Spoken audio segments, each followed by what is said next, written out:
கிறிஸ்துவில் பிரியமானவர்களே, இந்த நாளிலும் தேவன் நமக்கு தருகிற வாக்குத்தத்தம் 2 தெசலோனிக்கேயர் 3ஆம் அதிகாரம் 3ஆம் வசனம். கர்த்தரோ உண்மை உள்ளவர்.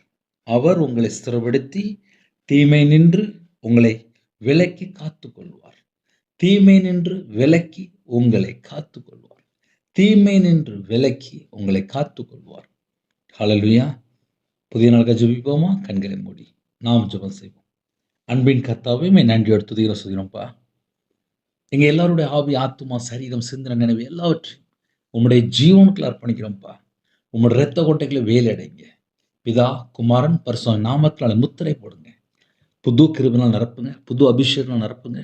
சத்துருக்கள் மேற்கொள்ள அபிஷேகம் நிரப்புங்க. ஜெப அபிஷேகம் தாங்க. தியானிக்கிற அபிஷேகம் தாங்க. துதிக்கிற அபிஷேகம் தாங்க. யாரெல்லாம் இணைந்திருக்காங்களோ கர்த்தர் உங்கள் பிள்ளைகளோட கூட இருங்க. இந்த நாளை எங்களுக்கு ஆசீர்வதித்தாங்க.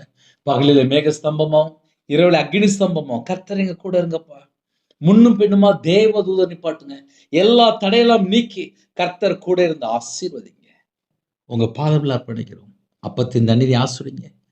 யாரெல்லாம் உடைந்து போன சூழ்நிலையிலே, உடைக்கப்பட்ட சூழ்நிலையிலே, கண்ணீரோடு வேதனையோடு எந்த சூழ்நிலை இணைந்திருந்தாலும் சரி, கர்த்தருடைய கரம் பிள்ளைகளை தொடரட்டும். பலவீனத்தை நீக்கி போடுங்க. சோர்வை நீக்கி போடுங்க.